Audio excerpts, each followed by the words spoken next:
இன்றைக்கி வந்து ஐயா திரு விசிக ரவிக்குமார் வந்து இது பிஜேபி அஜெண்டா மாதிரி இருக்குது அப்படின்ற மாதிரி அவங்க சொல்கிறாங்க. அடிப்படையில் பார்த்தா இந்த தமிழ் முருகன் மாநாடு இருக்குது பார்த்திங்களா, மிகப்பெரிய வெற்றி. திமுக வந்து பயந்து முருகரை கையில் எடுத்துக்கிட்டாங்க அப்படின்னு பிஜேபி பேசுகிறாங்க. அதுக்கப்புறம் சிபிஎம் பேசுகிறாங்க, அதுக்கப்புறம் விசிகா பேசுகிறாங்க. இப்போ நான் என்ன பார்க்குறேன்னா, நீங்கள் 3 பேரும் ஒரே லைனில் இருக்கிறீங்க. இப்போ தமிழ் மாநாடு நட்டுட்டாங்கப்பா, என்ன அதனால் நடந்தது அப்படின்னு இல்லை, என்ன நடக்குதுன்னா இதே தான் பாஜக வந்து ராமர் கோவில் விஷயத்தில் செஞ்சாங்க. அதை வந்து மதவாத அரசியல் சொல்லி பார்த்தீங்க. இப்போ நாங்கள் முருகர் செய்கிறது மட்டும் வந்து மதச்சார்பற்ற அரசியல், இது எப்படி வருன்ற ஒரு கேள்வி. அந்த கோயிலை வச்சு வருமானத்தை தானே எடுத்துன்னு போயிட்டு அரசாங்கத்துக்கு கொடுக்குது இந்து அறநிலைத்துறை. அப்போ அந்த முருகன் வழிபாட்டுக்கு எதனா பண்ணாதானே 10 காசு வரும். இப்போ பொருளாதாரம் சரி. நான் என்ன கேட்குறேன், இப்போ வந்து நீங்கள் வந்து என்ன சொல்ல, இப்போ திமுக கூட உறவாடிக்கிட்டே இருந்து இது பண்ணுறீங்களா? சரி, இப்போ முருகருக்கு கட்டணம் தெரிவிக்கணும், எங்கள் கோச்சிங் கூட்டணி விட்டு போயிடுங்க பார்க்கலாம். அப்போ யாரை ஏமாத்துறதுக்கு பண்ணுறீங்க? என்ன கொள்கை கூட்டணி? இப்போ அவங்க விழா முருகர் கேட்டதுனால உங்களுக்கு என்ன 10 ரூபா குறைஞ்சி போச்சு, இல்லை உங்கள் வயிற்றுல என்ன அடிச்சிட்டாங்க, இல்லை உங்களுக்கு என்ன கொள்கை குன்று கோணலாம் போயிடுச்சு? நான் என்ன கேட்குறேன்னா, இப்போ இவ்வளோ பேச்சு பேசுகிறாங்கல்ல இவங்கெல்லாம் வந்து பரந்தூர் விமான நிலையம் வரும்போது அமைதியாக இருக்கிறாங்க. ஏன் அதில் எதிருங்களா பார்க்கலாம் திமுகவை? இதெல்லாம் வந்து கூட இவ்வளோ ஒரு கோவத்தை காட்டுறதில்ல. இந்த மதம் கீதம் வந்தால் வந்து அப்படியே மக்களுக்காக தான் அரசியல், உங்களோட ஆசா பசத்துக்காக அரசியல் கிடையாது. வணக்கம், இது நியூஸ் ஃபோக்கஸ் தமிழ். இன்றைக்கு நம்முடன் அரசியல் பேச பத்திரிகையாளர் கோட்டீஸ்வரன் அவர்கள் இணைந்திருக்கிறார். சார் வணக்கம். வணக்கம். திமுக செய்யக்கூடிய பல்வேறு நடவடிக்கைகள் வந்து சர்ச்சைக்குள்ளாயிட்டு வருது. சமீபத்தில் அவங்களுடைய நடவடிக்கைகள் எல்லாமே சர்ச்சைக்குள்ளாயிட்டு வருது. அந்த வகையில் வந்து இப்போ இந்த முத்தமிழ் முருகன் மாநாடு நடத்தியிருக்காங்க. அதுவும் அதன் மீதும் பல்வேறு சர்ச்சைகள் முன்வைக்கப்படுது. குறிப்பாக எதிர்கட்சிகளாலையும் கூட்டணி கட்சிகள் சர்ச்சைக்குள்ளாக்கப்படுது அந்த சப்ஜெக்ட். ஃபர்ஸ்ட் ஆஃப் ஆல் அந்த விஷயத்தை எப்படி பார்க்குறீங்க சார்? உதாரணத்துக்கு சிபிஐஎம் அவங்கெல்லாம் மனக்கசப்பில் இருக்கிறாங்க. ஒரு லெஃப்ட் பார்ட்டி வந்து இந்த மாதிரி ஆன்மீக விழாக்கள்லாம் எடுக்கிறது அரசாங்கத்தோட வேலை இல்லை அப்படின்ற மாதிரி ஒரு காட்டமான பதில். இன்றைக்கி வந்து ஐயா திரு விசிக ரவிக்குமார் வந்து இது வந்து இந்துத்துவ அஜெண்டாவாக இருக்குது, கந்தசஷ்டி கவசத்தை வந்து ஸ்கூலில் பள்ளிக்கூடத்துலலாம் பேச்சு போட்டி அந்த மாதிரிலாம் வைக்கிறாங்க, இது பிஜேபி அஜெண்டா மாதிரி இருக்குது அப்படின்ற மாதிரி அவங்க சொல்கிறாங்க. அடிப்படையில் பார்த்தா இந்த தமிழ் முருகன் மாநாடு இருக்குது பார்த்திங்களா, மிகப்பெரிய வெற்றி. அது என்னென்னா, நீங்கள் வந்து சம்டைம்ஸ் கண்ணாடியை போட்டுக்கிட்டு இவங்க வந்துட்டு ஒரு சில விஷயங்களை பார்க்க மறுக்கிறாங்க, கருப்பு கண்ணாடியை போட்டுக்கிட்டு. அப்போ நீங்கள் அந்த கண்ணாடியை கட்டினீங்கன்னா தான் என்னன்னு தெரியும். மக்களுக்காக தான் அரசியல், உங்களோட ஆசா பாசத்துக்காக அரசியல் கிடையாது. அங்கே பழனியில் வந்து அந்த சொற்பொழிவு ஆகட்டும், அந்த விஷயங்கள் ஆகட்டும், அங்கே வந்து பின்னி பெடல் எடுத்துக்கிட்டு இருக்காங்க. யாருன்னா சுகி சிவம் போகிறார். ஃபஸ்ட் நாள் போனவொடனே என்ன சொல்கிறாருன்னா, தமிழ் வந்து நீச்ச பாஷைன்னு சொன்னாங்க. எது நீச்ச பாஷை? முருகரும் சிவபெருமானும் தமிழில் பேசிக்கிட்டுறாங்கன்னு சொல்லிட்டு மாதிரி இங்கே வந்து எங்களுக்கு வந்து எழுத்து வடிவில் ஒரு சிலர் தான் அருணகிரிநாதர் பாடி வச்சுட்டு போயிருக்கிறாரு. வரலாறு தெரியாதவங்க புரியாதவங்க பேசுகிறாங்க தமிழ் நீச்ச பாஷைன்னு சொல்லிட்டு. தமிழில் வந்து என்ன பேசியிருப்பாங்க, என்ன பாடியிருப்பாங்கன்னா, முத்தமிழால் கொஞ்சி பருகி அந்த மாதிரி அப்படின்ற மாதிரி அவர் சொல்கிறார். ஏதோ ஒரு தமிழை வந்து அமுத மாதிரி ஒரு விஷயம், அதில் வந்து அவங்க கொஞ்சி பேசினாங்க அப்படின்ற மாதிரி சொல்கிறார். அதாவது தமிழ் கடவுளுக்கும் சிவபெருமானுக்கும் இப்போ இதெல்லாம் இருக்குதுன்னு சொல்லிட்டு அதற்கு இத்தனை வருஷத்துக்கு முன்னாடிலாம் இந்த மாதிரி பாடல்கள் இருக்குது, இந்த மாதிரி வரலாறு இருக்குது, பழனிக்கு வரலாறு இருக்குதுன்னு சொல்லிட்டு இந்த தமிழுக்கும் ஆன்மீகத்துக்கும் என்ன சம்பந்தம் இருக்குது, தமிழ் மொழியை சிறப்பான மொழின்னு சொல்லிட்டு பேசிகிட்டு இருக்கார். இப்போ முருகனையும் தமிழையும் பிரிக்க முடியாதுன்னு, அது தமிழ் கடவுள் அவருன்னு சொல்லிட்டு அதை நம்பிக்கையாக வைத்திட்ருக்குறாங்க. அப்போ இது வந்து நம்ம எப்படி பார்க்குறோன்னா, இங்கே முருகனோட பெருமை ஒண்டி பேசப்படலை, முத்தமிழோட பெருமையும் பேசப்படுகிறது. தமிழுக்கு உண்டான அங்கீகாரம் அங்கே பேசப்படுது. தமிழுக்கு அங்கீகாரம் தேவையில்லை, பட் தமிழோட பெருமை, தாய் தமிழோட பெருமை பேசலைன்னா நீ என்ன புள்ள அப்படின்ற அந்த ஒரு கேள்வி வரும். முக்கியம் வந்து தாய்மொழி தான். இப்போ என் தாய்மொழி வந்து இன்றைக்கி அதை பற்றி பேசும்போது சிங்கப்பூர்லேருந்து வராங்க முருக வழிபாடு பண்ணுறவங்க, தமிழை கேட்குறாங்க. சிங்கப்பூர்லேருந்து வரலன்னு பார்த்தா பக்கத்தில் வந்து மலேசியாவிலேருந்து வராங்க, ஸ்ரீலங்காலேருந்து வராங்க, மற்ற நாடுகள்லேருந்துலாம் வராங்க. மதமார்கள் குருமார்கள்லாம் உட்காந்து பேசுகிறாங்க. அவங்க ஏதோ மந்திரம் பேசுகிறாங்க, தமிழில் பேசுகிறாங்க, ஏதோ பேசிட்டு போகிறாங்க. உங்களுக்கு அதில் நம்பிக்கையே கிடையாது. சரி, இப்படியே போயிட்டு இப்போ கந்த சஷ்டி கவசத்தை வந்து கருப்பர் கூட்டம்னு சொல்லிட்டு ஒருத்தர் பேசி ஒரு சர்ச்சையாச்சு தெரியுமா? அப்போல்லாம் நீங்கள் எங்கே போனீங்க? வாயை தூக்கி எங்கே வச்சுட்டு இருந்தீங்க? அப்போல்லாம் நீங்கள் கண்டன அறிவிக்கை அவங்க மேலே கொடுக்கலையே? அது வந்து தமிழ் வார்த்தைகள் ஒரு சிலது இருக்குது, அதில் தூய தமிழ் வார்த்தைகள் இருக்குது. அப்போ அந்த தூய தமிழ் வார்த்தைகளை இதுதான் இதனோட பொருள் சொல்லிட்டு பேசும்போது அது கொச்சையாக இருக்கிறது. அதாவதுங்க, படுக்கை அறை, ரைட்டுங்களா? படுக்கை அறை வந்து நீங்கள் கதவெல்லாம் மூடிட்டு ஒரு அது உள்ள அறைக்குள்ளே இருக்கீங்கன்னா அதனுடைய கண்ணியம் என்பது இருக்கும். இதுதான் படுக்கை அறை, இங்கே என்னென்னலாம் பண்ணுவாங்க பார்க்குறீங்களா அப்படின்னு சொல்லிட்டு நீங்கள் அதை திறந்து லைட்டை போட்டு காமிச்சிங்கன்னா அது வந்து புரிதல் இல்லை. இயற்கையில் எல்லாமே இருக்குது. இப்போ இயற்கையை இலைமறை காய்மறையாக பார்க்குற தன்மை உங்களுக்கு இருக்கான்றதான் கேள்வி. அப்போ அன்றைக்கி கருப்பர் கூட்டம் பேசினாங்கல்ல, அன்றைக்கி வந்து அதனால் திமுகவுக்கு பாதிப்பு வந்துச்சுல்ல, திமுகவுக்கு வாக்கு வங்கி சரியுது அப்படின்னீங்கன்னா அதை சரி செய்கிறதுக்கு உங்ககிட்ட எதனா இருக்கா?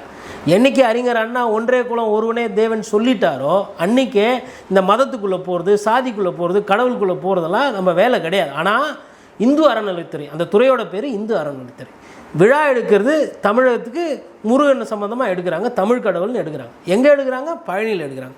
பழனி வந்து முருகனுக்கு பேர் போன ஸ்தலம். அப்படி இருக்கும்போது இதில் என்ன குறையை நீங்கள் கண்டுபிடிச்சிட்டிங்க? இந்து நல அறநிலைத்துறை வந்து முருகனுக்கு விழா எடுக்காமல் வேறு யாருக்கு எடுப்பாங்க?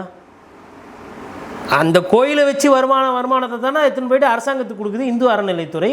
அப்போ அந்த முருகன் வழிபாட்டுக்கு எதனா பண்ணாதானே 10 காசு வரும். இப்போ பொருளாதாரம் பேசும் கொஞ்சம். அதாவதுங்க ஒரு 2-3 நாளாக வந்து திமுகவுக்கு ரொம்ப நல்ல பேர் வருது.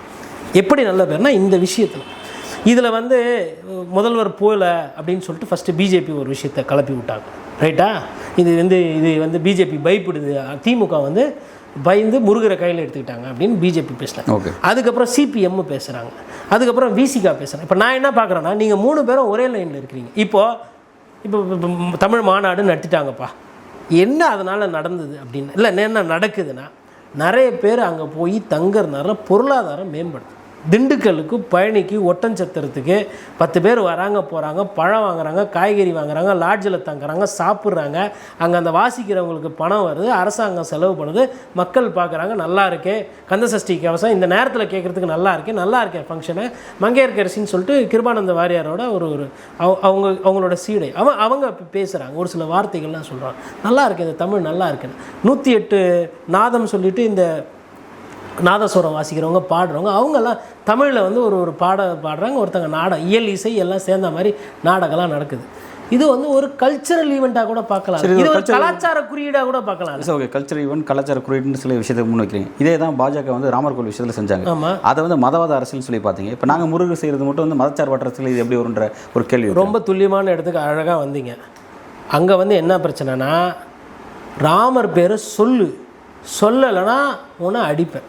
நீ குல்லா போட்டுன்னு இருக்கிறவங்க வந்து ஹே ராம் சொல்லு, ஜெய் ஹனுமான் சொல்லு, இல்லைனா அடிப்பேன். இங்கே தமிழகத்தில் யாருனா பூச்சி அரே பாய் முருகன் சொல்லு, வீரவேல் வெற்றிவேல் சொல்லு, இல்லை சர்ச்சில் போயிட்டு வேல் எடுத்து இதுக்கு சர்ச்சில் வெயி, இல்லைனா இந்த வேல்லையே நான் அவனை பிரச்சனை அது மாதிரி எதனா இருக்கா? அதாவது நான் என்ன சொல்கிறேன்னா, இந்த மண் எந்த மாதிரியான மண், அதாவது சில நபர்கள் அப்படி நடந்துக்கிறாங்க அப்படிங்கிறதுனால அது கவர்மெண்ட் ஒரு ரெஸ்பான்சிபிலிட்டி வராது இல்லை? இல்லை நபர் இப்போ எல்லா இடத்துலையும் எல்லா மாதிரி நபர்களும் இருப்பாங்க. ஆமாம், பாஜகலையும் வந்து இல்லைங்க. நான் என்ன சொல்கிறேன்னா, ராமர் அதாவது உத்தரப்பிரதேசத்துலேயோ இல்லை பீகார்லேயோ இல்லை குஜராத்லேயோ நடக்கிற மாதிரி சம்பவங்கள், ஈழச்சம்பவங்கள் இங்கே தமிழகத்தில் நடக்கிறது இல்லை. அப்படி இருக்கும்போது இது அவுட் ஆஃப் த பாக்ஸு. இது வந்து எல்லா மதத்தினருக்கும் எல்லா சமுதாயத்தினருக்கும் எல்லாருக்கும் சமமான ஒரு மண், எல்லாத்துக்கும் சமம் அப்படின்னா இப்போ வந்து சரி. நான் என்ன கேட்குறேன், இப்போ வந்து நீங்கள் வந்து என்ன சொல்கிறேன், இப்போ திமுகவை கூட உறவாடிக்கிட்டே இருந்து இது பண்ணுறீங்களா? சரி, இப்போ முருகருக்கு கண்டனம் தெரிவிக்கணும், எங்கள் கோச்சின்னு கூட்டணி விட்டு போயிடுங்க பார்க்கலாம். அப்போ யாரை ஏமாத்துறதுக்கு பண்ணுறீங்க? என்ன கொள்கை கூட்டணி உங்களுக்கு? கூட்டணியை விட்டு போகிறதுங்கிறது அங்கே லேட்டராக முடிவெடுப்போங்கிறது அவங்களோட விஷயம். இல்லைங்க, இப்போ இருக்கிறீங்கல்ல, அப்போ இப்போ இன்றைக்கி விசிகா பேசுது இல்லையா? இப்போ கருப்பூர் கூட்டம் வந்து பேசும்போது அங்கே இருக்கிற ஒரு சில அந்த இறை நம்பிக்கை இருக்கிறவங்க மனசு புண்படுது அப்படின்னும் போது அதில் கூட கருத்து சொல்லாது தூங்கிட்டு இருந்தேங்க நீங்கள். இப்போ எங்கே திடீர்னு பொங்கி வரீங்க? நான் அதாவதுங்க, திமுக எப்படி போனோம், என்ன பண்ணணும், ஏது பண்ணணும், அதுக்கு ஒரு புக்கு போட்டவர் தான் அறிஞர் அண்ணா. அவரே வந்து ஒன்றே குலவன் ஒருவனே தேவன் சொல்லிட்டு எந்த இறை நம்பிக்கையும் வந்து குந்தகம் இல்லாமல் விமர்சனம் அவரும் விமர்சனம் பண்ணியிருக்காரு. அதில் வந்து ஒரு நாகரிகம் இருக்கும், ஒரு சொல்லாடல் என்பது அவங்களோட மூட நம்பிக்கையை தாக்கி இருக்குமே தவிர்த்து அவங்களோட சாமியை பற்றி விமர்சனம் பண்ணுற மாதிரி இருக்கா இல்லை. இப்போ நீங்கள் சொல்கிற மாதிரி அந்த அண்ணாவோ இல்லை அவர் வழியில் அந்த கலைஞரோ அவங்க யாரும் இந்த மாதிரி முருகன் மாநாடு எடுத்ததில்லை. ஆப்போசிட்டில் இருக்க எம்ஜிஆரோ இல்லை ஜெயலலிதா அவங்களும் இந்த மாதிரி செஞ்சதில்லை. ஏன் இப்போ திமுக இந்த ஸ்டாலின் தானே சொன்னார், ஓட்டு போடாதவங்களுக்கும் நான் ஆட்சி கொடுப்பேன்னு சொல்லிட்டு. சரிங்க, பிஜேபி வச்ச கோரிக்கையே இல்லை கூட வச்சுக்கோங்க. இல்லை இப்போ என்னன்னா, இப்போ கலைஞரோ அண்ணாவோ அவங்க செஞ்சுட்டு போன ட்ராக் ரெக்கார்டு என்னன்னா, ஒரு மதச்சார்பற்ற இல்லை. நான் கேள்வி வச்சேன், அவங்களோட ரெக்கார்டு என்னன்னா, ஒரு மதச்சார்பு கவர்மெண்ட்டாக அதை நான் நடத்திட்டு இருக்கேன், கான்ஸ்டியூஷன் அடிப்படையில் இது மதச்சார்பற்ற நாடு தான், அதன் அடிப்படையில் நான் ஆட்சி செய்யும்போது எந்த மதத்துக்கு நான் ஈக்குவலிட்டி கொடுக்க போகிறதில்ல. சரிங்களா? இப்போ என்ன ஒரு நெருக்கடி வருதுன்னா, இப்போ இவங்க முருகனை செஞ்சுட்டாங்க. இப்போ அடுத்து வந்து விநாயகர் பண்டாக்கி வருது. விநாயகருக்கு வந்து ஸ்டாலின் வந்து என்ன செய்ய போகிறார் அப்படின்னு கேள்வி முன் வைக்கிறாங்க. அப்போ அதுக்கும் செய்யணும் இல்லை. அப்போ அதுக்கு ஒரு கண்ணில் வெண்ணெய் ஒரு கண்ணில் சுண்ணாம்பு வைக்க முடியாது இல்லையா? அப்போ அது திமுக என்ன செய்ய போகுது? இல்லைங்க, ரொம்ப அழகான கேள்வி வச்சுருக்கீங்க. இப்போ இதுக்கு விநாயகருக்கு, அதாவது கிருஷ்ண ஜெயந்திக்கு வாழ்த்து சொல்லணுன்றது திமுக என்றைக்கோ தயாராக தான் இருந்தாங்க. இந்த மாதிரி ஆட்கள் பண்ணி போட்ட வாழ்த்து திரும்பி பெற்று தான் அது ஒரு பெரிய சர்ச்சையாச்சு. விநாயகர் சதுர்த்திக்கும் அதான் ஆச்சு. நான் இப்போ சொல்கிறேன், நீங்கள் யதார்த்தமாக பேசுங்க. இப்போ விநாயகர் சதுர்த்திக்கோ கிருஷ்ண ஜெயந்திக்கோ வந்து திமுக வாழ்த்து சொல்லிச்சுன்னா என்ன பண்ணிவிடுவீங்க? என்ன ஆகிடும்? அதனால் 4 பேர் பிஜேபி பண்ணக்கூடிய அரசியலே அஸ்தமனம் ஆகிடும். பிஜேபி பண்ணக்கூடிய அரசியல் என்ன? இதை ஒரு பெரிய பிரச்சனை மாதிரி சொல்லி விநாயகர் சதுர்த்திக்கு வாழ்த்து சொல்ல, விநாயகருக்கு பர்மிஷன் கொடுக்கல, கிருஷ்ண ஜெயந்திக்கு அதை சொல்ல, இதை சொல்லிட்டு தான் அவங்க ஏமாத்துறாங்க. இங்கே என்ன நடக்குதுன்னா, நீங்கள் இதை ஏன் வியாபாரமாக, அதாவதுங்க மீனாட்சி அம்மன் கோயிலில் 2 விதமாக பார்க்கலாம். ஒன்று, அதை கலையாக பார்க்கலாம், அதை அற்புதமாக பார்க்கலாம். கலை, அதாவது கல்லில் சிற்பத்தில் எப்படி இப்படி வடிவமைக்க முடியும்னு பார்க்கலாம். நிறைய பேர் மீனாட்சி அம்மனை வழிபடாத வெள்ளைக்காரங்க வந்து பார்த்துட்டு பிரம்மச்சி பார்த்துட்டு போகிறாங்க. நம்ம சோழர் காலத்தில் கட்டின கோயில்கள் கூட ஆகட்டும். ஆனால் திருச்சி சிவா அதெல்லாம் அருமையாக பேசியிருப்பார். அதில் நீங்கள் சாமி கும்பிடுங்க, இல்லை அழகை ரசிக்க, எப்படி வேணால் பார்க்கலாம். பார்க்குற பார்வை என்பது முக்கியம். இன்றைக்கி முருகனுக்கு நடக்கக்கூடிய இந்த உலகத்தமிழ் மாநாடு என்பது, நான் திரும்ப சொல்கிறேன், திமுகவுக்கு இது சக்ஸஸ் இல்லை. இப்போ எப்படி சக்ஸஸ்ன்ற பேச வேண்டியது இருக்குது? இல்லைங்க, நீங்கள் யூடியூப் எடுத்து பாருங்க. இல்லை நான் யூடியூபை எடுத்து பாருங்க. என் கேள்வி வச்சேன். இப்போ முருகனுக்கு மட்டும் இப்போ இந்து கடவுள் பல சாமிகள் இருக்குது. அப்படி முருகனுக்கு மட்டும் செலக்டிவாக செய்யும்போது தமிழ் கடவுளுங்க தமிழோ இங்கிலீஷோ அது ரெண்டாவதுங்க. இப்போ வந்து இந்துன்ற மதத்தின் அடிப்படையிலாம் யாரெல்லாம் கிறிஸ்தவர்களோ யாரெல்லாம் முஸ்லீம்களோ அவங்களாம் இந்துக்கள் அப்படிங்கிற அரசியல் சட்டம் சொல்லுது. அப்படிங்கும்போது இந்து கடவுளில் பல சாமிகள் இருக்கு. அப்புறம் மோடி தூக்கி கொண்டாட ராமர்ல இருந்து, ஒடிசால தூக்கி ஜெகநாதர் கோயில்ல இருந்து, இப்போ இங்க இருக்க முருகன் எல்லாமே இந்து கடவுள் அப்படின்னு அடையாளம் தான் வருது. அப்படி இருக்கும்போது அவங்க செய்யறாங்க சரினா இவங்க செய்யற சரின்ற இடத்துல தான் போய் இல்லைங்க. நீங்க ரெண்டுத்துக்கும் வித்தியாசத்தை பண்ணிக்கிறீங்க. அவங்க பண்ணது இப்போ பூரி ஜெகநாத்தை வைத்து ஒரு சர்ச்சை வந்தது. என்ன வந்துச்சு? சாமியோட சம்பந்தப்பட்ட அந்த இது அறையில், ரகசிய அறையிலிருந்து பணம், வைரம், வைடூரியம் அந்த மாதிரி பொக்கிஷங்கள்லாம் காணா போயிடுச்சு, எங்கே போச்சுன்னு தெரியல, யாரோ திருடிட்டாங்க, அதனுடைய சாவி தமிழகத்துக்கு போச்சுன்ற மாதிரி ஒரு அரசியல் பண்ணாங்க. இங்கே வந்து முருகரோட வேலு ஒரு காலத்தில் காணா போச்சுன்னு அந்த அரசியல் இருந்தது. ஒரு காலத்தில் அது ஒரு குற்றச்சாட்டு இருந்தது.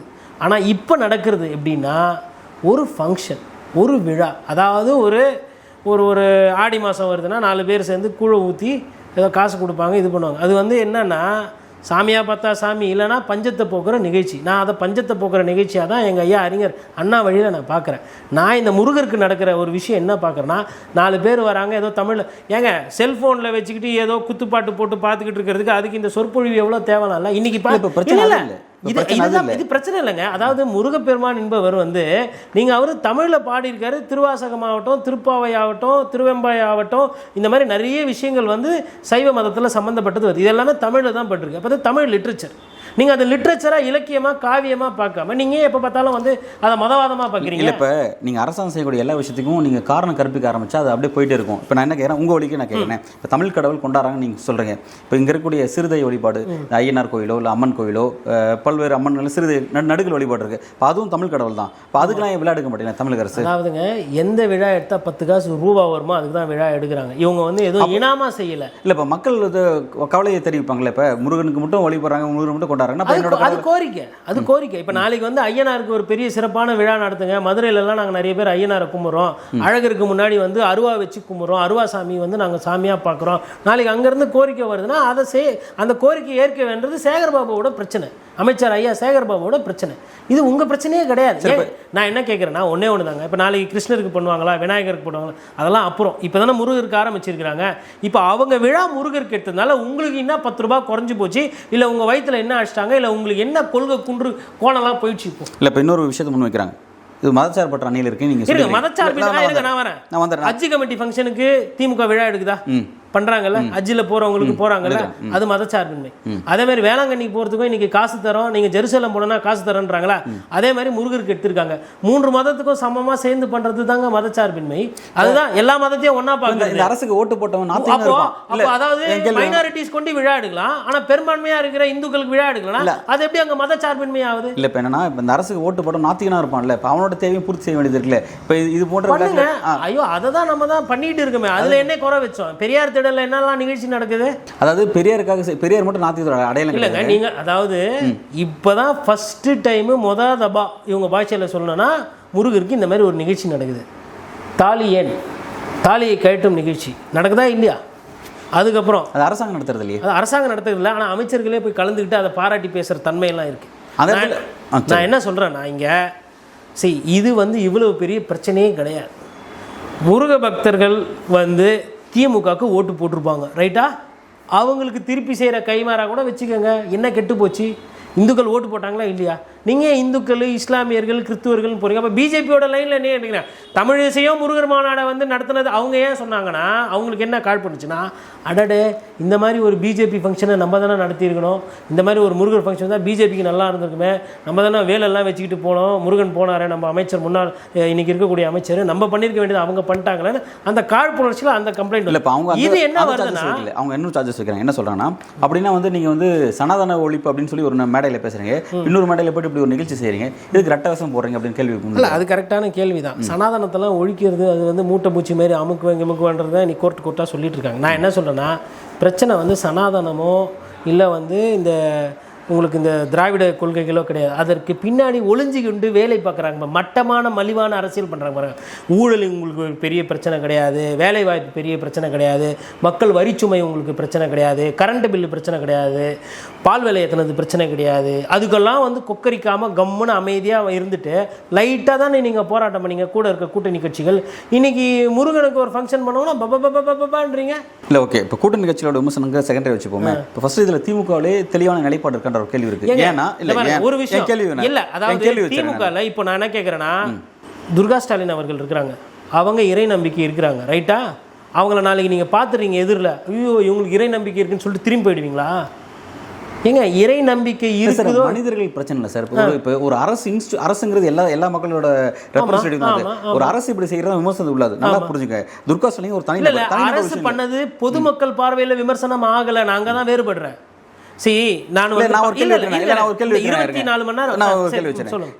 திமுக ஒரு நல்ல விஷயம் செஞ்சிருக்கு நீங்க குறிப்பிடுறீங்க. என்ன சொல்றேன்னா, இதுல திமுக ரெட்ட வேஷமா போடுது அப்படின்ற ஒரு கேள்வி இருக்கு, தெளிவு இருக்கின்ற ஒரு பார்வை வைக்கிறேன். ஏன்னா எல்லா புகழும் ஸ்டாலினுக்கு அப்படின்ற மாதிரி தான் இந்த 3 ஆண்டுகள் எல்லா திட்டத்தையும் வந்து கிரெடிட் வந்து ஸ்டாலின் கொடுப்பாங்க. பட் இந்த விஷயத்துல பாத்தீங்கன்னா சேகர் பாபுக்கு கிரெடிட் கொடுக்குறாங்க, துறை சார்ந்த அமைச்சர் கொடுக்குறாங்க, ஸ்டாலின் எடுத்துக்க தயங்குறாரு. மற்ற விஷயத்தெல்லாம் பாத்தீங்கன்னா டைரக்டா போயிட்டு லான்ச் பண்றவர் இந்த விஷயத்தை பாத்தீங்கன்னா சேகர் பாபு இது பண்ணிட்டு ஜஸ்ட் ஒரு வாழ்த்து செய்தி கொடுத்துட்டு அப்படியே ஒதுக்கிறாரு. இதோட கிரெடிட்டை பார்த்து இது பாசிபிளா வந்துச்சுன்னா நம்ம எடுத்துக்கலாம், அப்படி இல்லாட்டி சேகர் பாபு தலைமையில் கட்டி விட்டுட்டு அந்த வாக்கு வங்கி அரசியல் செய்யறதுக்காக கையெழுத்து அப்படி வராதுங்க. நல்லதோ கெட்டதோ முதலமைச்சரை தான் போகும், புரியுங்களா? இப்போ நாளைக்கு அங்கே ஒரு ஸ்டாம்பீட் ஆகட்டும், ஒரு போக்குவரத்து நெரிசலில் ஏதோ 2 பிரச்சனை ஆகிப்போச்சு, ஒரு 2 பேர் மயக்கச்சி வேறாங்க, மருத்துவமனைக்கு தூக்கிட்டு போனால் சேகர் பாபு அவர்களை குறை சொல்ல மாட்டாங்க, முதலமைச்சரை தான். முதலமைச்சரை பார்த்து தான் மக்கள் ஓட்டு போடுறாங்க. அமைச்சர் சேகர் பாபுவை பார்த்து இங்கே யாரும் ஓட்டு போடல. சிறப்பாக செய்தார் இந்த அமைச்சர்ன்ற அந்த நல்ல பேர் அவருக்கு வருமே தவிர்த்து அந்த வாக்கு வரிசையில் வாங்கி அவர் வட சென்னைக்காரருங்க. அவருக்கு என்னங்க திண்டுக்கல்லையோ இல்லை தேனிலையோ வேலை இருக்க போது, இல்லை பழனியில் என்ன வேலை இருக்க போது? இந்த ஏரியாவில் இருக்கவங்க தான் அதிகமாக போய் பழனி ஆண்டவரை கும்பிட்றவங்க. அப்படி இருக்கும்போது இங்கே என்ன புரிதல்னா, இந்த 3 நாள் நிகழ்ச்சியில் கோச்சிக்கிட்டது விசிகா, கோச்சிக்கிட்டது சிபிஐ, கோச்சிக்கிட்டது சிபிஎம், ரைட்டா? இந்த 3 பேர் இருக்கட்டும். இப்போ நான் என்ன சொல்கிறேன்னா, பழனி கோயிலை சுற்றி இருக்கிற வியாபாரி சந்தோஷமாக இருக்காங்க, பழனி கோயிலுக்கு போகிற அந்த சாமி கும்பிட்றவங்க சந்தோஷமாக இருக்கிறாங்க, ஆயிரக்கணக்கானவங்க, லட்சக்கணக்கான, அதாவது இன்னும் ஓப்பனாக சொல்லணும்னா பழனி சாமி கும்பிட்றவங்களோட எண்ணிக்கை இந்த கட்சி தொண்டர்களை விட அதிகம். அப்போ நம்பரில் ஸ்ட்ரைட்டாகவே பார்க்கும்போது திமுக என்பது மக்கள் எண்ணிக்கையில் பார்க்கும்போது முருகப்பெருமானை கும்பிட்றவங்க உலகளவில் இருக்கிறாங்க. அவங்களுக்கு எல்லாம் இன்றைக்கி வந்து ஒரு எங்க சுகீசிவம் வந்து வரலாறு நிகழ்வு பண்ணிகிட்டு இருக்கிறாங்கன்னு அவர் பேசிக்கிட்டு இருக்கிறாரு. அப்போ சுகீசிவம் என்ன திமுகவுக்கு எதிரான நிலைப்பாடு கொண்டவரா? அப்போ ஆன்மீகத்துக்கு இங்கே சுத்தமாக இடமே கிடையாதா? அப்போ ஆன்மீகம், அப்போ சாமி கும்பிட்றவங்களாம் என்ன பண்ணுவோம், நாடு கடத்தி வேற எங்கன்னா அனுப்பிச்சிடலாமா? நிகழ்ச்சி நடத்தக்கூடாதுன்னா என்ன? அப்போ வருமானம், இப்போ முருகன் கோயில் வருமானம் வருதுல்ல, அது என்னத்துக்கு? முருகன் பெருமை பேசுறதுக்கும், தமிழ் கடவுளுக்கு வந்து சிறப்பு செய்யறதுக்கும், இல்லை தமிழுக்கும் தமிழர்கள் மக்களுக்கும் இதில் இந்த சைவம் வைணவம் இதெல்லாம் கலந்துருக்கு இல்லை, அதெல்லாம் பற்றி பேசுறது அவங்க வேலை, அவங்க வேலையை அவங்க பார்க்குறாங்க. நீங்கள் எதுக்கு வந்துட்டு இது உங்களுக்கு தான் அது மேலே நம்பிக்கை இல்லை. இப்போ அங்கே வந்து இந்த மாநாடுக்கு தாழ்த்தப்பட்டவர்களை உள்ள இந்த மாநாடுக்கு சிறப்பு அச்சிட்டு பண்ணி விவிஐபி 10,000 ரூபாய் பாஸ் போட்டு விற்கிறாங்க. இந்த மாநாடுக்கு வந்து லோக்கலில் இருக்கிற மக்களை வந்துட்டு இவங்க வந்து ரெகுலேஷன் நிறைய கொடுத்து அவங்கள பார்க்கவே விடல. அப்படி நீங்கள் கோரிக்கை எழுத்தீங்கன்னா நியாயமான கோரிக்கை, கரெக்டான. சரி, நான் என்ன கேட்குறேன், இப்போ இந்த அரசியல் மதச்சார்பற்ற அரசியலுக்குள்ள வருமா வராது? இது மதச்சார்பற்ற அரசியலுக்குள்ள வராதுங்க. எல்லா மதத்துக்கும் உண்டான அரசியல் பண்ணுறது தாங்க ஒரு நல்ல அரசியல். அப்புறம் எதுக்கு நீங்கள் கூட்டணி மதச்சார்பற்ற அரசியல் பாஜகவுக்கு எதிராக நீங்கள் அரசியல் பண்ணுறீங்க, இப்போ மதச்சார்பற்ற அரசியல் உங்களை அடையாளப்படுத்துறீங்க, உங்கள் கூட்டணிக்கு பேர் அடையாளப்படுத்துறீங்க. அப்படி இருக்கும்போது நீங்கள் வந்து நான் ஏற்கனவே சொன்ன மாதிரி நீங்கள் இஸ்லாமியர்களுக்கு வாழ்த்து சொல்லக்கூடாது, கிறிஸ்துவர்களும் வாழ்த்து சொல்லக்கூடாது. ஏன்னா அவங்களுக்கு வாழ்த்து சொல்லும்போது நாத்தியர்களுக்கு நீங்கள் கடமைப்பட்டிருக்கீங்க.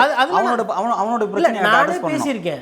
ஐயா திரு ஸ்டாலின் அவர்கள் கிருஷ்ண ஜெயந்திக்கு வாழ்த்து சொல்லிட்டா பிஜேபி பண்ணுற இந்த சின்ன அல்பத்தனமான அரசியல் அதோடு முடிஞ்சு போய்டுன்னே நான் சொல்லியிருக்கிறேன். அவங்களுக்கு தான் இவங்கெல்லாம் விட மாட்டாங்க வாழ்த்து சொல்கிறதுக்கு. நான் என்ன சொல்கிறேங்க, ஜன்மாஷ்டமி இன்றைக்கி கிருஷ்ண ஜெயந்தி ரைட்டுங்களா? இப்போ நானே சொல்கிறேன், இப்போ நேயர்களுக்கு கிருஷ்ண ஜெயந்தி வாழ்த்துக்கள் நான் சொல்கிறேன். இப்போ இதனால் அவங்க என்ன நினைப்பாங்க, கொஞ்சம் சந்தோஷப்படும், அவ்வளோதானே. ஒரு ஜீவராசியோ ஒரு சக மனிதரையோ இல்லை ஒரு இறை நம்பிக்கை இருக்கிறவங்கள சந்தோஷப்படுத்துகிற ஒரு வார்த்தை, அவ்வளோதான். இந்த நான் கிருஷ்ண ஜெயந்தி நீ எப்படி எனக்கு கிருஷ்ண ஜெயந்தி சொல்லுவேன், நான் உன்னை என்ன பண்ணுறேன் அப்படி ஆக போகுது அரசியல். ஒரு வார்த்தைங்க, அந்த வார்த்தையை ஒருத்தரை சொல்ல விடாமல் இவங்க பண்ணுற அரசியல்னால அவங்க விட்டுட்டு போயிட்டாரு. இதை வைத்து அரசியல், இதை வைத்து சர்ச்சை, இதை வைத்து சமூக நான் என்ன கேட்குறேன்னா, இப்போ இவ்வளோ பேச்சு பேசுகிறாங்கல்ல இவங்கெல்லாம் வந்து பரந்தூர் விமான நிலையம் வரும்போது அமைதியாக இருக்கிறாங்க.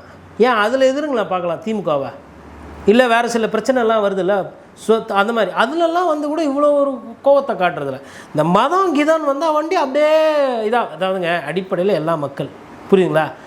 ஒருவேளை மக்களுக்கு இந்த போராட்டம் பிடிக்கல அப்படின்னு இந்த நிகழ்ச்சி பிடிக்கும், நீங்கள் எங்கன்னா பத்திரிகையாளர்கள் இவ்வளோ பேர் போகிறாங்க வராங்க ரைட்டா, இந்த 3 நாளாக இந்த 2 நாளாக பாருங்கள், இந்த தமிழ் மாநாடு சம்மந்தமாக முருகன் தமிழ் மாநாடு சம்மந்தமான அந்த காட்சிகள் அப்புறம் அந்த பட்டிமன்றம் அதெல்லாம் போடுறாங்க. எல்லாமே 20,000 பேர் 30,000 பேர் 40,000 பேர் யூடியூப்பில் பார்க்குறாங்க. அங்கே போய் பார்க்குறது வேறு, யாராவது வேலை இல்லாமல் இதெல்லாம் பார்ப்பாங்க. இப்போ மக்களுக்கு இது பிடிக்குது. ஸோ மக்களுக்கு தேவை இருக்குது, மக்கள் பார்க்குறாங்க அப்படிங்கிறத எல்லாத்தையும் சரின்னு சொல்லிவிட முடியல. ஒரு என்டர்டைன்மெண்ட் வீடியோ கூட தான் மக்கள் பார்க்குறாங்க, ஒரு ஷார்ட்ஸ் வந்து பல மில்லியன்ஸ் பார்க்குறாங்க. நான் வந்து நல்ல விஷயங்களை பற்றி பேசிகிட்டு இருக்கிறேன், நீங்கள் அவங்களுக்கு என்டர்டைன்மெண்ட் பார்க்குறோம். அப்போ எது நல்லது எது முடியும் நம்ம முடிவு பண்ண, அதுதான் மக்களுக்கு விட்டுருங்கன்ற. நீங்கள் எதுக்கு நடுவில் கருத்து சொல்கிறீங்கன்ற. இல்லை மக்கள் இப்போ பிரச்சனை இல்லை, இப்போ அரசு தான் பிரச்சனை. ஒரு அரசு வந்து ஒரு சார்பு தன்மை. நான் என்ன கேட்குறேன், அப்போ உண்டியில் வர காசை அள்ளி ஜோபியில் போட்டு போகிறதுக்கு தான் HRNC துறையான்னு கேட்குறேன் நான். அது நிர்வாகம், கோவில் நிர்வாகம். அது என்ன கோயில் நிர்வாகம்? அப்போ பாஜக என்ன தெரியுமா சொல்லணும், நாளைக்கு ஒரு நிகழ்ச்சி கூட நடத்த தெரில, ஒரு கும்பாபிஷேகம் கூட நடத்த தெரில, ஒரு மாநாடு கூட நடத்த தெரில, அதை வந்து நீங்கள் வந்து இந்துக்கள் கிட்டே திருப்பி கொடுங்கன்னு வாங்க. அரசாங்கம் வர வருமானத்துக்கு திருப்பி செலவு செய்யணும், அந்த பணம் மக்களுக்கு போகணும், அதுதான் முறை. அப்படி எதுக்கு கோயிலில் வந்து 4 விஷயம் பண்ணுறாங்க கொள்கிறாங்கன்னா, லோக்கலில் இருக்கிறவங்களுக்கு 10 பேர் 10 காசு போகணும். இதுக்கு தான் நிகழ்ச்சி, இதுக்கு தான் திருவிழாலாம் வந்தது. இதனுடைய நோக்கம் அதான். சண்டை சச்சரவெல்லாம் மறந்துட்டு 4 பேர் கூடணுன்றது. இவங்க இதை புரிஞ்சிக்காமல் என்ன பண்ணிட்டாங்க, இதை வந்து மதவாதமாக மாற்றி உன் சாமி பெருசா ஏன் சாமி பெருசான்னு பைத்திய மாதிரி சண்டை போட்டுக்கிட்டு இருக்குதுங்க. இதுதான் நடக்குது. நான் இதை வந்து ஒரு மத நல்லிணக்க ஒரு இதுவாக இப்போ நாளைக்கு என்ன சொல்கிறேன்னா, நாளைக்கு நாகப்பட்டினத்துலேயோ இல்லை வேளாங்கண்ணிலையோ நாளைக்கு வந்து அரசாங்கம் வந்து தேர் திருவிழா ஒன்று நடத்துங்க, மாதாமேரிக்கு எந்த தப்பும் கிடையாது. இது ஜெருசலம் போகிறவங்களுக்கு இன்னும் என்னென்ன பண்ண முடியுமோ பண்ணுங்கள், எல்லாத்தையும் பண்ணுங்கள், அப்போ பிரச்சனை கிடையாது. நீங்கள் அப்போ அதாவது நோன்பு கஞ்சிக்கு நீங்கள் போகிறீங்க ரைட்டா, அப்போ நோன்பு கஞ்சிக்கு போகும்போது நம்ம இதையும் செஞ்சிட்டோன்னா பாஜகவுக்கு இங்கே வேலை இல்லைப்பா. இஸ்லாமியரும் ஓட்டு போடுறாங்க, இந்துக்களும் ஓட்டு போடுறாங்க, எல்லாம் ஓட்டு போடுறாங்க. நீ என்னென்னா பேரை வச்சுக்கோ தமிழர் ரைட்டா. அங்கே அந்த விழாவுக்கு போகிறது யாருன்னா வந்து ஹாங்காங்லேருந்து வந்து ஒரு 10,000 பேர் வந்துட்டாங்களா, இல்லை பிரிட்டன்லேருந்து ஒரு 20,000 பேர் வந்தாங்க, எல்லாம் இப்போ அங்கே இருக்கிறவங்க தானே, மக்களோடுக்கு தேவை தானேங்க அது. இல்லை இப்போ நீங்கள் அரசுக்கு ஒரு விஷயத்தை குறிப்பிடுறீங்க, இஸ்லாமியர் கோயிலுக்கும் நீங்கள் போங்க, எல்லா சாமிக்கும் பிரச்சனையே கிடையாது, அதுதான் மதசார்பின்மை. எல்லாத்துக்கும் நீங்கள் செய்யணும்னு சொல்கிறீங்க, எல்லாத்துக்குமே செய்யாமல் இருக்கிறது தான் மதசார்பற்ற. எதுக்குமே கருத்து. சரி, அப்போ வரியை ஒண்டி வாங்கி ஜோபியில் போட்டு டாட்டா பை பை. ஏங்க கோயிலுக்கு ஏன் நிறைய பேர் போகிறாங்க சொல்லுங்கள் பார்க்கலாம், ஏன் போகிறாங்க? அதாவது நான் இல்லை கோயில் தேவாலயம் இல்லை மசூதிக்கு ஏன் போகிறாங்க சொல்லுங்கள் பார்க்கலாம். மக்கள் ரீசன் தங்களோட தேவை நம்பிக்கைக்காக அவங்க போகிறாங்க, அவங்க நம்புகிறாங்க.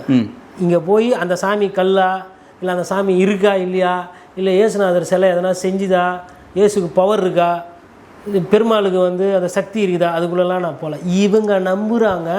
அங்கே போய் நம்ம குறைய ஏதோ சொன்னால் இவர் தீர்த்து வைப்பாருன்னு நம்புகிறாங்க. அது அவங்களோட நம்பிக்கை.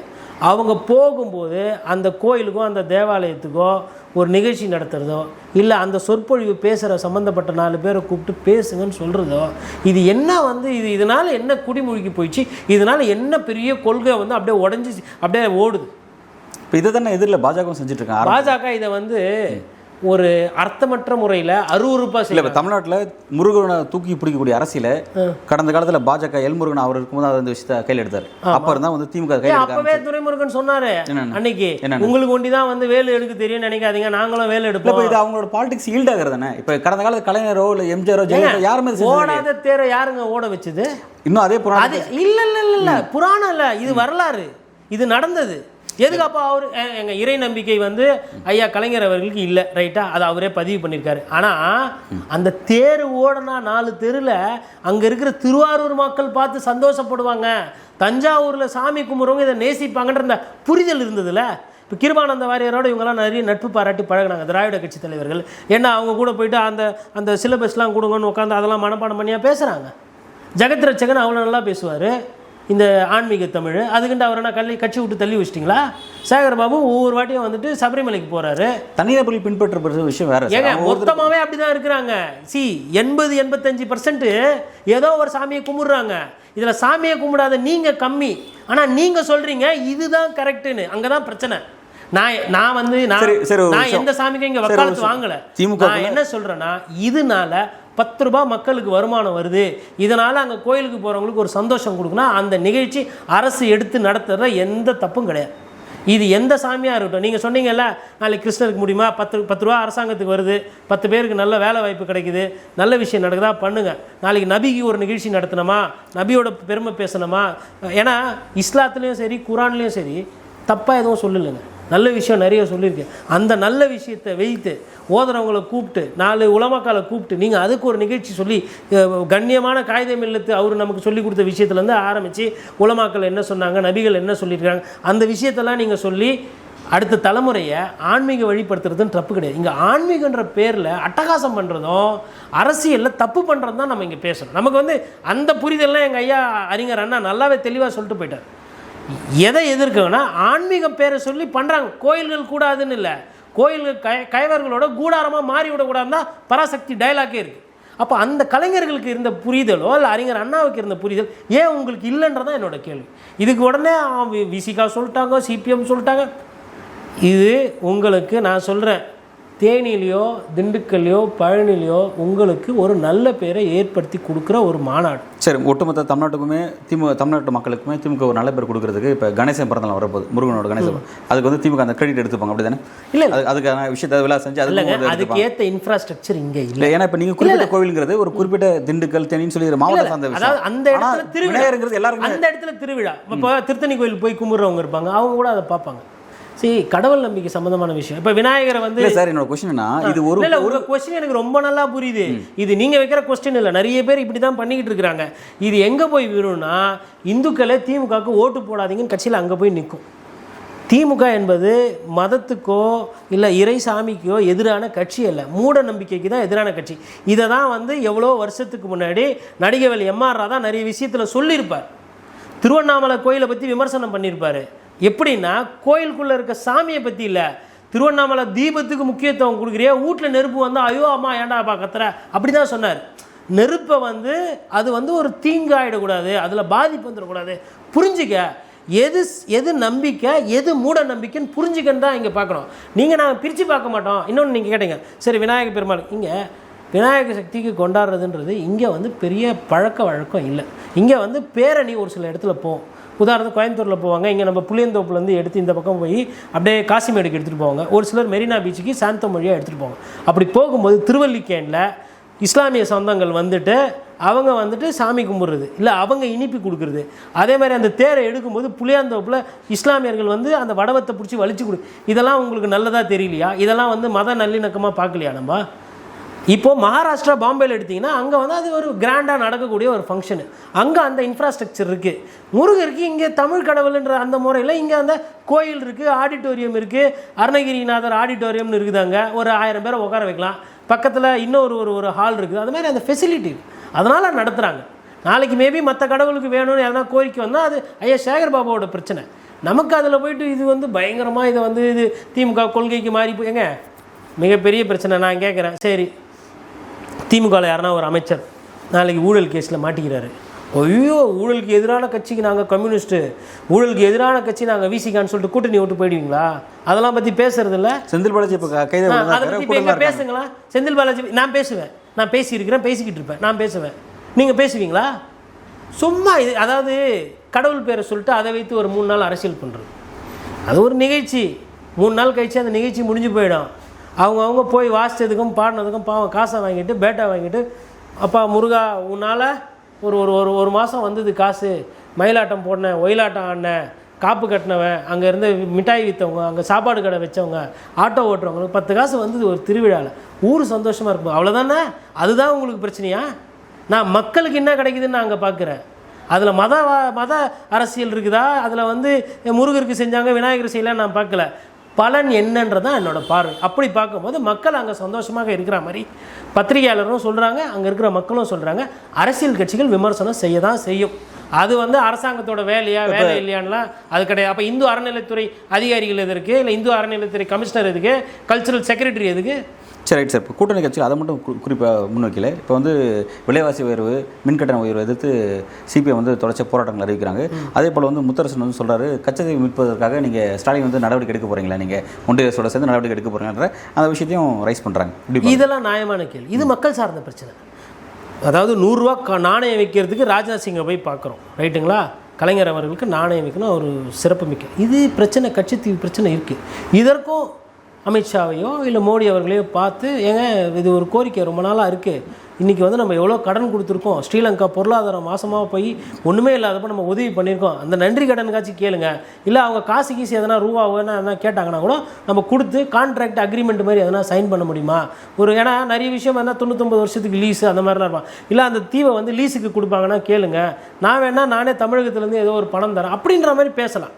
அது கரெக்டு. சிபிஎம்மில் இப்போ அதேமாதிரி சொத்து இது கரண்ட் பில்லு பற்றி இவங்க பேசுகிறாங்க, அதற்கெல்லாம் போராட்டம் அதெல்லாம் அது மக்கள் பிரச்சனை, மக்களுக்காக. அதாவது நான் அதுதான் ஃபஸ்ட்லேருந்து சொல்கிறேன். இதில் எனக்கு நிலைப்பாடுலாம் இல்லை, மக்களுக்கு உண்டான அரசியல் தான் இருக்கணும். மக்கள் தேவை வந்து மின்சாரம் விலை கம்மி பண்ணணும். கூட்டணி கட்சியில் இருந்து கூட்டணி அரசு ஆளும் அரசு செய்யக்கூடிய விஷயத்தை அவங்க எதிர்க்கிறாங்க. அப்படிங்கும்போது அந்த கூட்டணிகள் எந்த அளவுக்கு பிரச்சனை உண்டாகும்? ஒரு பிரச்சனையும் வராது. நான் முன்னாடி சொன்ன மாதிரி கண்டனத்தை தெரிவித்துட்டு போராட்டத்தை அறிவித்துவிட்டு அப்படியே அமைதியாக அதே கூட்டணியில் இருப்பாங்க. முருகன் பிரச்சனையும் அப்படி தான் பேசினாங்க இல்லையா, மாநாடு குறை சொல்லிவிட்டு அப்படியே இருப்பாங்க. ஆனால் அதில் வந்துட்டு என்னோடய நிலைப்பாடு என்னென்னா, அதனால் மக்களுக்கு கிடைக்க வேண்டிய ஒரு விஷயம் கிடைக்குது, ஒரு பலன் கிடைக்குது. இதில் மக்கள் பாதிக்கப்படுறாங்க. அந்த மாதிரி விஷயத்தில் ஃபோக்கஸை ரொம்ப கவனம் செலுத்தாமல் அந்த மதம் மாதிரி ஒரு சின்ன விஷயம் என்னை பொறுத்தவரையில் மதம் என்பது ஓகே, அதில் போய் ஃபோக்கஸ் பண்ணால் மக்கள் நலன் என்பது அதை விட பெரிய விஷயம். மக்கள் நலன் சம்மந்தமான இந்த அடுத்து நீங்கள் கேட்டிங்க பாருங்க, இந்த கேள்வியில் இன்னும் விசிகாவோ இல்லை சிபிஐ சிபிஎம் இன்னும் தீர்க்கமாக இதில் தான் பாஜகவோ இந்த திமுகவையோ இல்லை ஆளுகின்ற அரசுகளை இதில் தான் அவங்க எதிர்க்கணும். இன்னொன்று, கூட்டணியில் இருந்துகிட்டே விமர்சனம் பண்ணலாமா? கூட்டணியில் இருந்தே கேள்வி நியாயம் தர்மத்தை எங்கே இருந்தாலும் கேட்கணும். சிராக் பாஸ்வான் திமுக எப்படி பார்க்கும்? திமுக அவங்களுக்கு ஒரு முக சுளிப்பு வரும். ஏன்னா அதிகாரிகள் சொல்வதை கேட்டு அவர்கள் நிறைய விஷயம் பண்ணிக்கிட்டு இருக்கிறாங்க. இவங்களுக்கு வந்து பல்ஸு லோக்கலில் இருக்கும்போது தெரியும். இப்போ விசிகாவுக்கு தொண்டர்கள் கொஞ்சம் அதிகமாக இருக்கிறாங்க, சிபிஎம்க்கு மக்கள் பிரச்சனை புரியும். அப்போ தெரிந்த கட்சிகள் இவர்கள் வந்து திமுகவுக்கு வந்து கெட்டது அப்படின்றதுக்கு வந்து சொல்லக்கூடியவர்கள் கிடையாது. ஒரு சில நேரத்தில் இவங்களோட அந்த கருத்தை போய் திணிக்கிறதுனாலே இல்லை ஒரு சில விஷயம். அதாவதுங்க விசிகா மாதிரியோ கம்யூனிஸ்ட் மாதிரியோ சிந்திக்கிறதுக்கு திமுக தேவையில்லை. திமுக என்பது வேறு கட்சி, நடக்கிறது திமுகவோட ஆட்சி. இங்கே வந்து நீங்கள் கூட்டணியிலலாம் இல்லை, அவங்க சுயமாக அவங்களே ஆட்சியில் புரியுறாங்க. இது வந்து மைனாரிட்டி கவர்மெண்ட் கிடையாது, புரியுதுங்களா? ஒருவேளை மைனாரிட்டி கவர்மெண்ட்டாக இருந்தால் நான் ஆட்சியை கவுத்துருவேன் வெளியில் போகலான்றதுன்னு நீங்கள் சொல்லலாம். உங்களுக்கு கருத்து சுதந்திரம் இருக்குது, நீங்கள் அதை சொல்கிறீங்க, அது ரைட்டு வரவேற்கும். அதே மாதிரி இந்த விஷயத்திலும் கருத்து சுதந்திரம் இருக்குது. கருத்து சுதந்திரம் தாண்டி எதிர்கட்சி அந்தஸ்தையும் எதிர்கட்சி செய்ய வேண்டிய வேலையும் நீங்கள் செய்யலாம். கூட்டணியிலேருந்து ஒன்றும் தப்பு கிடையாது. மக்கள் பிரச்சனை யார் வேணால் பேசலாம். கரண்ட் பில்லுனால கஷ்டப்படுறாங்க, இதை நாங்கள் வன்மையாக கண்டிக்கிறோம், நாங்கள் முதலமைச்சர் வீட்டுக்கு கூட போய் முற்றுகை கூட பண்ணுவோன்னு கூட நிலைப்பாடு எடுக்கலாம். ஒன்றும் தப்பு கிடையாது. மக்கள் அதை வரவேற்பாங்க, மக்கள் அதை ரசிப்பாங்க. பல்வேறு கேள்விக்கு ரொம்ப ஆழமாக உங்களோட கருத்தில் வழங்கியிருக்கீங்க. நன்றி. நன்றி.